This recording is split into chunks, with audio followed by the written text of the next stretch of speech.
6 سال یار، 6 سال ہو گئے۔ وہ مغرور، وہ ظالم، بے حس، بے رحم ضامن ختم ہو گیا اب۔ جو ضامن میرے سامنے بیٹھا ہے وہ نرم دل، سب کی مدد کرنے والا رحم دل ضامن ہے۔ پلیز بس کر جا یار، ایک معمولی سی جاب کر رہا ہے تو، جبکہ ہمیں تمہارے آئیڈیاز کی ضرورت ہے۔ پلیز یار مان جا۔ علی اس کے کاندھے پر ہاتھ رکھ کر کہہ رہا تھا۔ نہیں یار، تجھے نہیں پتا تجھے میرے گناہوں کا۔ میں نے ایک بے قصور لڑکی کو برباد کر دیا، بے انتہا ظلم کیے اس پر، اس کے ماں باپ کو بھی اذیت دی، یہاں تک کہ اپنے بچے کا قاتل ہوں میں یار، میں قاتل ہوں۔ تو ایسا کر علی، گرفتار کر لے مجھے اور سخت سے سخت سزا دلوا۔ میں نے اپنے بچے کو مار دیا یار۔ اب باقاعدہ ضامن رونے لگا تھا۔ لوگ رک رک کر اس وجیح مرد کو روتا ہوا دیکھنے لگے۔ کیا ہو گیا یار، سنبھال خود کو، دیکھ تجھے اپنے کیے پر شرمندگی ہے۔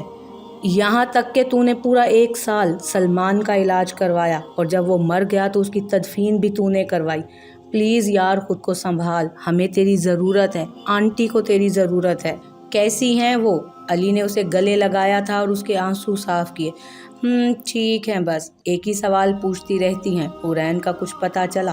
ہر بار کہہ دیتا ہوں ماما، بس دعا کریں۔ ضامن نے علی سے الگ ہوتے ہوئے کہا۔ او ہاں یار، تجھے ایک اور بات بھی بتانی تھی، علی نے گھڑی میں ٹائم دیکھتے ہوئے کہا۔ ہاں بول یار، تو نے لندن میں پتہ کرنے کا بولا تھا نا حورین بھابھی کا؟ ہاں، پھر کچھ پتہ چلا؟ ضامن نے جلدی سے کہا، اس کے لہجے میں بے چینی صاف ظاہر تھی۔ ہاں کچھ خاص نہیں، لیکن مجھے لگتا ہے کہ ہمیں وہاں خود جانا چاہیے۔ میں بھی یہی سوچ رہا تھا کہ مجھے لندن خود جانا چاہیے، کیونکہ حورین پاکستان آنے سے پہلے وہیں رہتی تھی۔ تو پہلے بھی تو گیا تھا نا وہاں؟ ہاں، لیکن اس بات کو کافی وقت ہو گیا ہے، اور تجھے بھی تو کلوز ملے ہیں نا، ضامن ایک امید سے بولا تھا۔ چل ٹھیک ہے پھر پلان بنا، کیونکہ مجھے کیس کے سلسلے میں بھی لندن جانا ہے۔ یہ کہتے ہی علی اٹھ کھڑا ہوا تو وہ بھی اٹھ گیا۔ اب ان دونوں کا رخ باہر کھڑی اپنی گاڑی کی طرف تھا۔ ماما دعا کریں آپ کے بیٹے کی سزا ختم ہو جائے، خدا مجھے معاف کر دے، میرے اللہ میری سزا ختم کر دے، ضامن پاکیزہ شاہ کے پاؤں دباتے ہوئے کہہ رہا تھا۔ علی سے ملنے کے بعد اسے ایک امید بندھی تھی، ان کو اپنے ہاتھ سے کھانا کھلا کر اب وہ ان کے پاؤں دبا رہا تھا۔ پاکیزہ شاہ کافی بیمار تھی، اور ضامن کی یہ حالت انہیں اکثر بیمار رکھتی تھی۔ ضامن بیٹا، خدا اپنے بندوں سے 70 ماؤں جتنا پیار کرتا ہے۔ جب ایک ماں اپنی اولاد سے اتنی محبت کرتی ہے تو سوچو وہ خالق تو 70 ماؤں جتنا پیار کرتا ہے، وہ کیسے اپنے بندے کو تکلیف دے سکتا ہے؟ جبکہ تم نادم بھی ہو اپنے گناہوں پر، معافی بھی مانگ رہے ہو اس سے۔ بیٹا مایوس مت ہو، بس یہ تمہاری آزمائش ہے، ہمت رکھو، اللہ سب بہتر کریں گے۔ وہ ہمیشہ کی طرح آج بھی اپنے بیٹے کو سمجھا رہی تھی۔ ان کی باتیں سن کر ضامن کو دل میں سکون محسوس ہوا تھا۔ یہ کافی عالی شان سا ہوٹل تھا۔ وہ ایک سائڈ پر بیٹھی اپنے کام میں مصروف تھی۔ وہ ریڈ کلر کی گھٹنوں سے تھوڑی اوپر آتی ریڈ شرٹ اور بلیک کلر کے ٹراؤزر میں ملبوس تھی، جبکہ بلیک کلر کا ہی سٹولر حجاب سٹائل میں اس نے سر پر لیا ہوا تھا۔ بلیک کلر میں اس کا سفید رنگ کچھ اور بھی اجلا لگ رہا تھا۔ سامنے ٹیبل پر اس کا لیپ ٹاپ، لیپ کوٹ، موبائل اور بلیک کلر کا ہی پرس پڑا تھا۔ پین ہاتھ میں پکڑے سامنے ٹیبل پر پڑے لیپ ٹاپ سے وہ کچھ فائل میں نوٹ کر رہی تھی۔ ایکسکیوز می حورین میم؟ اسی ہوٹل کے یونیفارم میں ملبوس ایک لڑکی اس کے قریب آئی اور اسے مخاطب کیا۔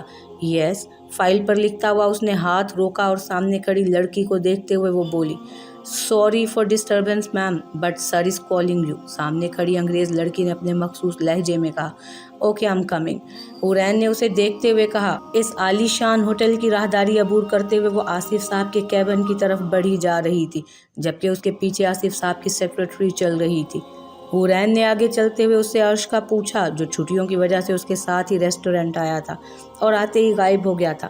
میم، عرش از ناٹ ہیئر، مس روز نے حورین کے پیچھے چلتے ہوئے کہا۔ مس روز کی بات پر حورین کے چہرے پر بے ساختہ مسکراہٹ آئی تھی۔ وہ 6 سال سے آصف صاحب کے ہوٹل میں جاب کر رہی تھی۔ میڈیکل کی ٹف پڑھائی کے ساتھ اس کا جاب کرنا بہت مشکل تھا، لیکن وہ اپنا اور رامین کا اور عرش کا بوجھ آصف صاحب کے سر پر نہیں ڈالنا چاہتی تھی۔ اس کی خود کی میڈیکل کی پڑھائی، رامین کی پڑھائی اور پھر عرش کا خرچہ، اسی لیے اس نے پڑھائی کے ساتھ جاب بھی سٹارٹ کر دی تھی۔ عرش کو سنبھالنے میں اسے زیادہ مسئلہ نہیں ہوا تھا، کیونکہ سمرین بیگم، ندا اور رامین نے اس کا بہت ساتھ دیا تھا۔ पहले रेस्टोरेंट काफ़ी छोटे पैमाने में था, लेकिन इन 6 सालों में ये रेस्टोरेंट लंदन के 10 बड़े रेस्टोरेंट्स में से एक में शुमार होने लगा था। आसिफ साहब ने उसे जॉब करने से बहुत दफ़ा मना किया, लेकिन फिर हुरैन की खुददारी की वजह से वो चुप हो जाते। हुरैन बेटा आप आ गई, आसिफ साहब कैबिन से निकलते हुए बोले, और फिर हुरैन और आसिफ साहब कैबिन के अंदर चले गए। अर्श कहाँ है बेटा? अंकल वो हर्बर्ट के साथ है, हुरैन ने उनके सामने वाली चेयर पर बैठते हुए कहा। देखना अब हमारा छोटा शहजादा रात को हमारे साथ मीटिंग करेगा। नानू ये होना चाहिए, ये करें वो करें। भाई बहुत इंटेलिजेंट बच्चा है, आसिफ साहब अर्श की छोटी छोटी शरारतें याद करते हुए बोले थे। हुरैन उनकी बात पर मुस्कुराई। आपने मुझे बुलाया था अंकल? हुरैन ने मुस्कुराते हुए कहा। हाँ बेटा, वो मैं ये पूछना चाहता था कि आपकी जॉब कब तक स्टार्ट होगी, आप कब तक हॉस्पिटल ज्वाइन करेंगी? अंकल इंशाल्लाह आज से मेरी नाइट ड्यूटी है, शाम को जाऊंगी हॉस्पिटल। हुरैन ने हाथ पर बंधी घड़ी में टाइम देखते हुए कहा, जो दिन के 2 बजा रही थी। अच्छा माशाल्लाह बेटा, जब आप फ्री हों तो हम एक पार्टी रखेंगे आपकी डिग्री कंप्लीट होने की खुशी में, और आप आगे से कुछ नहीं कहेंगी, बिल्कुल मना नहीं करेंगी। बट अंकल इसकी क्या ज़रूरत है? क्यों ज़रूरत नहीं है? आपकी इतनी बड़ी अचीवमेंट हम ज़रूर सेलिब्रेट करेंगे। पता है हुरैन बेटा, मुझे आप पर फ़ख्र है। आपने मिसाल कायम की है हर उस लड़की के लिए जिसको हमारी सोसाइटी कमज़ोर समझती है। आपने बहुत हिम्मत की बेटा। अर्श को भी माँ बाप दोनों का प्यार दिया आपने। रामीन के लिए बड़ी बहन होने का फ़र्ज़ निभाया। उनके लहजे में खुशी थी जिसे हुरैन महसूस कर सकती थी। अंकल ये मैं जानती हूँ कि हुरैन शाह से डॉक्टर हुरैन शाह का सफ़र कैसे तय किया मैंने। हुरैन की आंखों के सामने गुज़िश्ता 6 सालों के मंजर किसी फिल्म की तरह गुजरे थे। आंखों में आए आंसू उसने हाथ की पुश्त से साफ किए और फिर से बोलना शुरू किया। ये मामा और पापा का ख्वाब था, वो दोनों तो नहीं है, लेकिन अंकल अल्लाह के बाद आपने और आंटी ने मेरा बहुत साथ दिया है। मैं ज़िंदगी भर आप दोनों के एहसान नहीं चुका पाऊंगी। वो ख़ुद को मजबूत करती गोया हुई। आसिफ साहब ने जब उसे और रामीन को सलमान की मौत के बारे में बताया था, इतने ही दिन वो दोनों उस सदमे में रही थी। दोनों मजबूर थीं, वो चाहकर भी अपने बाप से मिलने पाकिस्तान नहीं जा सकती थी। कैसी बातें कर रही हो आप बेटा? कोई एहसान नहीं किया हमने, इंसानियत का फ़र्ज़ निभाया है। ठक ठक ठक दरवाजे पर दस्तक हुई और अंदर मौजूद दोनों नफूस को अपनी तरफ उसने मुतवज्जो किया। आसिफ साहब के इजाज़त देने पर अर्श कैबिन में दाखिल हुआ। अर्श इधर आओ नानू के पास, आसिफ साहब ने अर्श को देखकर प्यार से कहा, जबकि हुरैन भी अब अर्श को देखने लगी थी। आज नानू आपको प्ले लैंड लेकर जाएंगे। अर्श का माथा चूमते वो गोया हुए थे। रियली नानू? अर्श पुरजोश होकर बोला था। अंकल अब इजाज़त दें, मैं रामीन को पहले यूनिवर्सिटी से पिक करूंगी, फिर उन दोनों को घर छोड़कर हॉस्पिटल जाऊंगी। हुरैन चेयर से उठ खड़ी हुई थी। ओके बेटा, आसिफ साहब ने अर्श के सर पर प्यार किया। लेट्स गो अर्श। Yes mom. अर्श ने आगे बढ़कर हुरैन का हाथ पकड़ा था।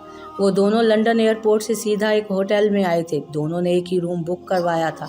अली कुछ देर आराम करके किसी काम के सिलसिले में बाहर चला गया था, जबकि जामिन होटल की खिड़की के पास खड़ा अपने सोचों में गुम हो गया।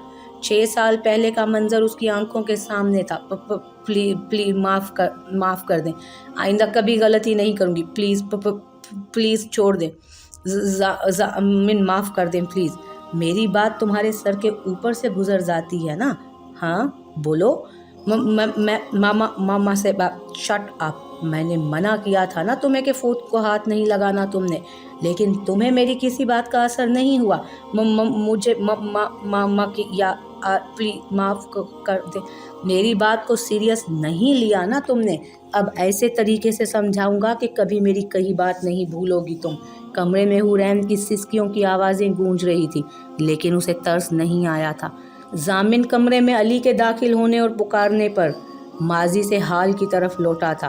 क्या हुआ जामिन, तू ठीक तो है ना? अली को जामिन की आंखें बेहद सुर्ख लगीं। तभी वो उसके करीब गया और फिक्रमंदी से पूछने लगा, हाँ ठीक हूँ। इतनी सर्दी में भी उसके माथे पर पसीना आया था। वो माथा साफ करता हुआ बोला, चल अच्छा खाना खा कर आते हैं, बहुत भूख लगी है। अली ने उसके कंधे पर बाजू रखा और उसे लिए चला गया। आसिफ साहब के कैबिन से निकलकर हुरैन अर्श को लेकर उस टेबल तक आई जहां वो कुछ देर पहले बैठी थी। वहां से अपनी चीज़ें लेकर अब उनका रुख बाहर की जानिब था। मॉम, हम रामीन को लेने जा रहे हैं, हुरैन के साथ चलते हुए अर्श ने पूछा। अर्श, डोंट से रामीन, से आनी, बड़ी हैं आपसे। आनी है वो आपकी। उसे पता था रामीन के साथ अर्श एक फ्रेंड की तरह अटैच है और वो अक्सर एक दूसरे को फ्रेंड कहकर या अर्श रामीन कहकर बुलाता था उसे, लेकिन हुरैन रामीन और अर्श दोनों को टोकती थी। Sorry mom. हुरैन के रुक कर कहने पर अर्श ने जल्दी से कानों को पकड़ कर कहा, अर्श माँ की जान, मॉम अपना मोबाइल अंदर भूल आई हैं, आप गाड़ी के पास जाओ, मैं अभी आती हूँ। हुरैन अर्श की गाल पर बोसा देकर अंदर की जानिब चली गई। अभी अर्श अपनी गाड़ी के पास आया ही था कि एक और गाड़ी उसके करीब आकर रुकी, लेकिन गाड़ी से उतरते हुए अली की नज़र अर्श पर पड़ी तो वो सख्ते में आ गया। अली कभी जामिन को देखता तो कभी अर्श को। अर्श भी अली को मुसलसल अपनी तरफ तकता पाकर उसकी तरफ मुतवज्जो हुआ। इतने में जामिन भी अपने ध्यान में गाड़ी से उतरा, लेकिन अली को हनूज एक ही तरफ तकता पाया तो उसने भी उसकी नज़र के ताक़ुब में देखा और सामने खड़े बच्चे को देखकर वो खुद भी चौंक गया।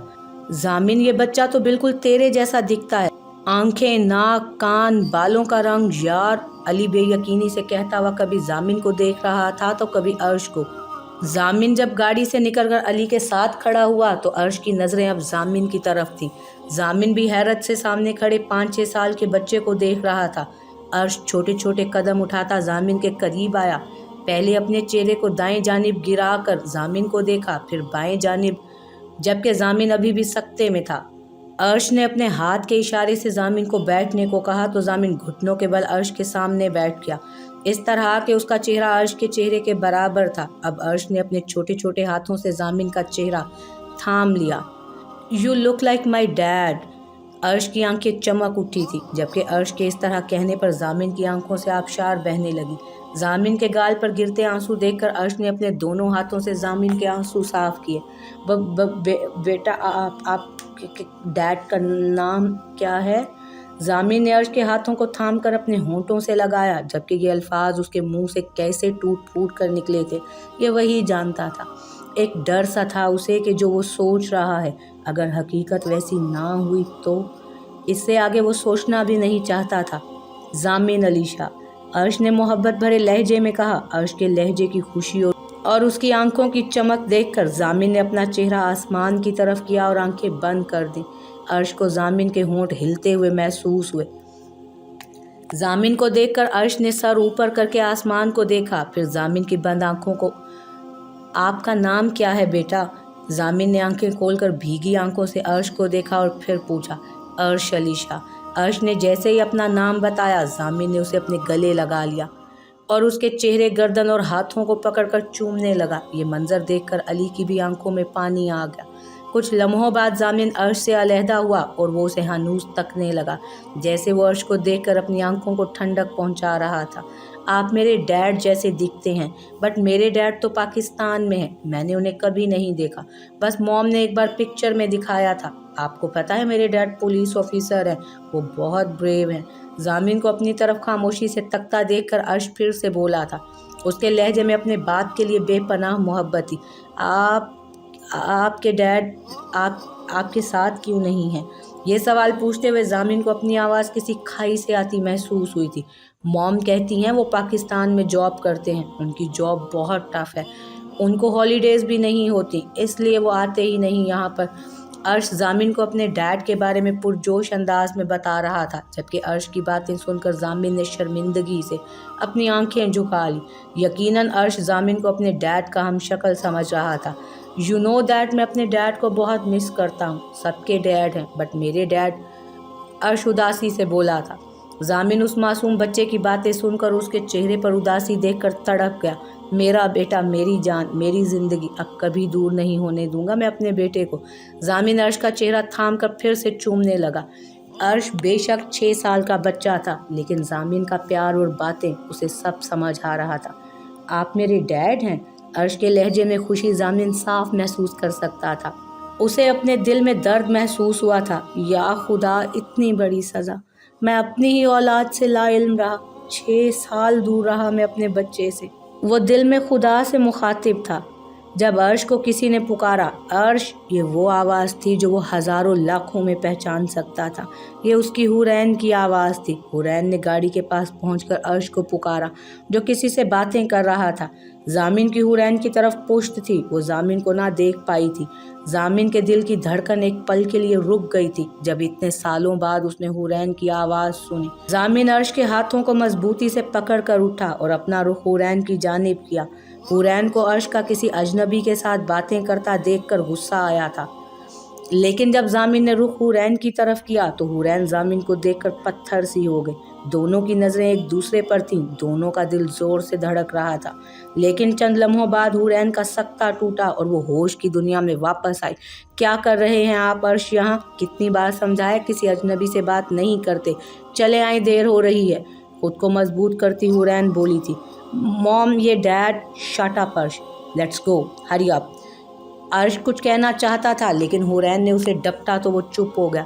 آج پہلی بار حورین نے عرش کو ڈانٹا تھا، کیونکہ عرش ایسا بچہ ہی نہیں تھا کہ جسے ڈانٹا جائے، وہ تو فوراً بات مان لینے والا بچہ تھا۔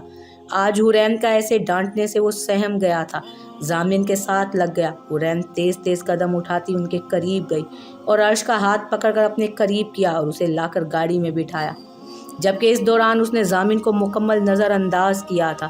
حورین عرش کو لے کر جا چکی تھی، لیکن ضامن ابھی بھی بے یقینی سے اس جگہ کو دیکھ رہا تھا جہاں سے ابھی ان کی گاڑی گئی تھی۔